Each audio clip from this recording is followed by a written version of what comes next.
Muchachos, ¿se acuerdan que yo les había dicho cuando Noé entró en el arca con su esposa, sus tres hijos y sus tres nueras? El Señor cerró la puerta detrás de ellos, ¿sí o no? Listo, llovió durante 40 días y 40 noches y la tierra se cubrió de agua. Entonces el mar estaba en la superficie de las aguas. Pero como dato curioso, les cuento o les pregunto más bien, ¿ustedes saben cuánto tiempo estuvo esta familia metida en el arca desde que empezó el diluvio? Estuvieron 1 año y 15 días. 1 año y 15 días desde que empezó el diluvio hasta que el agua se retiró de la tierra. Mire, en el versículo 3 del capítulo 8 de Génesis dice, en el versículo 3, entonces las aguas del diluvio se retiraron de la tierra en forma gradual, poco a poco, ¿sí o no? No fue tilín y ya, no. Fue gradualmente. Después de 150 días, exactamente 5 meses, desde que comenzó el diluvio, ¿sí o no? Cuando llevaban 150 días, el barco se puso sobre las montañas de Ararat, ¿sí o no? Ahí estaba por debajo del barco toda el agua, o sea que mire, tapaban, cubrían las montañas. Listo. Dice en el versículo 5, 2 meses y medio más tarde, yo estoy leyendo en la Nueva Traducción Viviente, que me gusta más porque tiene un lenguaje más actualizado. 2 meses y medio más tarde, mientras las aguas seguían bajando, otras cumbres se hicieron visibles. O sea, en la montaña donde el barco estaba eran muy altas y progresivamente el agua iba bajando, entonces iban saliendo, se iba viendo otras cumbres pues de otras montañas. Listo, entonces 150 días, después 2 meses y medio más tarde, en el versículo 6 dice, pasados otros 40 días, muchachos, Noé abrió la ventana. O sea que mire, 150 días, enseguida 2 meses y medio, luego 40 días. Vayan haciendo la cuenta, muchachos. Listo. En esto, cuando abrió la ventana, soltó un cuervo. Entonces dice el versículo 7 que el pájaro voló ida y vuelta, hasta que las aguas del diluvio terminaron, pues terminaron de secarse. O sea que él se quedó volando y no volvió. Pero él también soltó una paloma. Entonces dice que esta paloma, para ver si el agua se había retirado y si la paloma podía encontrar suelo seco. Pero como la paloma no pudo encontrar ningún lugar donde posarse, volvió al barco. Volvió al barco. En el versículo 10 dice, después de esperar otros 7 días, muchachos, volvió a soltar la paloma. Entonces ahí fue cuando la paloma regresó con una hoja de olivo. O sea, esto era señas de que ya se estaba como viendo la naturaleza, el agua iba bajando, iba bajando. Listo. En el versículo 12 dice, esperó otros 7 días. La cosa no es tampoco así como que de afán. Esperó otros 7 días y volvió a soltar la paloma. Y esta vez el ave no regresó. ¿Por qué no regresó? Porque ya tenía dónde estar, ya había tierra visible. Entonces la paloma no volvió. Dice en el versículo 13, 10 meses y medio después del comienzo del diluvio, mire, ya habían pasado 10 meses y medio. Las aguas del diluvio se habían secado de la tierra casi por completo, o sea, todavía no se había terminado de secar, dice casi por completo. Pasaron otros 2 meses y por fin la tierra quedó seca. Entonces, aquí en el versículo anterior dice que 10 meses y medio y luego pasaron otros 2 meses. son 12 meses y medio mes son 15 días.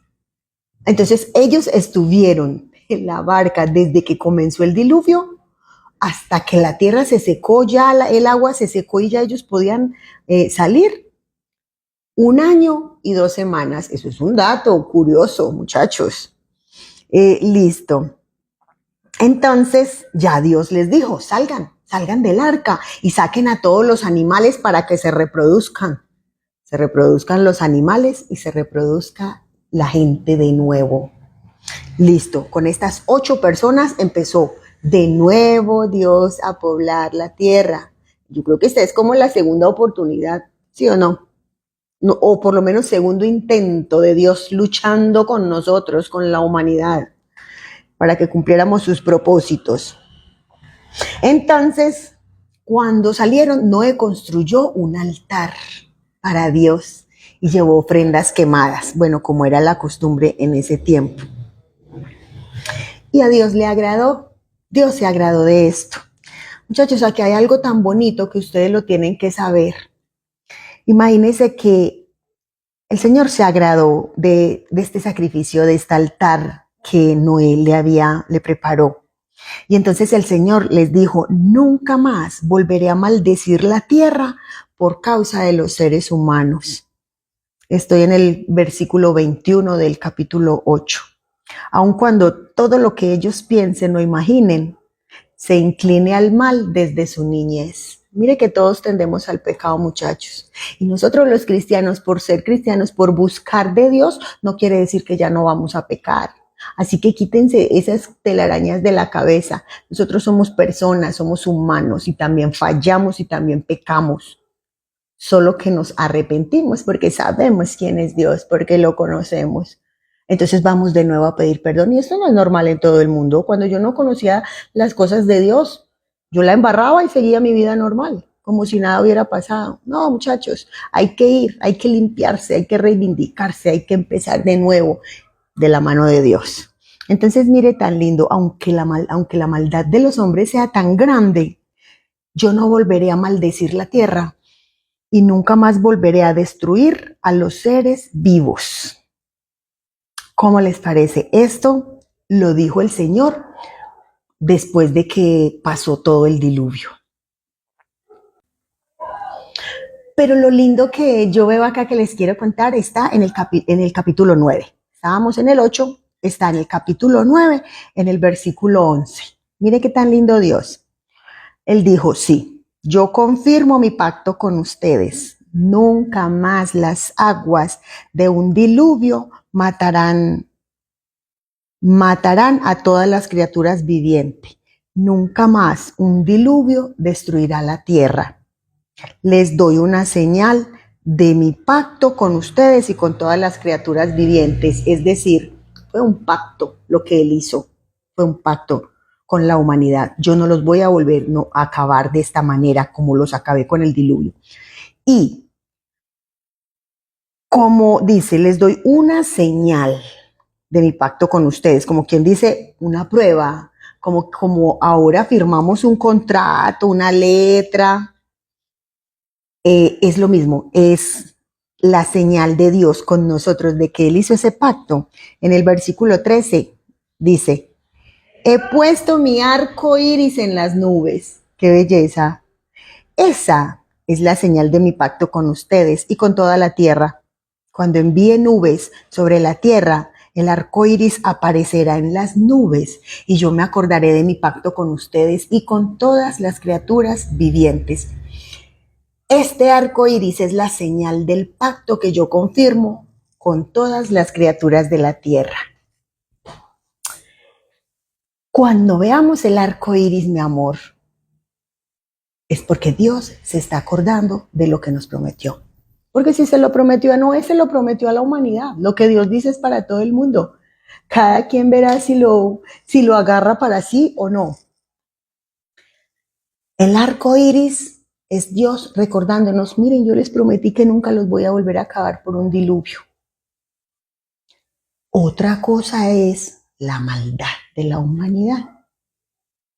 Porque hay una comunidad que adoptó el arco iris como ¿cómo se dice? Como logo, como lema, como ya se ve el arco iris y la gente piensa es en esa comunidad. No, señor. Una cosa es lo que Dios inicialmente hizo, prometió, colocó en el cielo algo tan hermoso para que la gente lo usara tan distorsionadamente y tan degeneradamente, muchachos. Entonces, es como dato curioso. 1 año y 15 días se quedaron metidos en el en el arca, mientras las aguas bajaron. Y cuando ya la gente bajó, que Dios se agradó del altar que le preparó Noé, entonces nos prometió, bueno, muchachos, para que no se les olvide el pacto que hice con ustedes, yo les voy a poner un recordatorio, y puso esa inmensidad de colores tan hermosos que se llama arco iris. Un abrazo para todos. Dios les bendiga.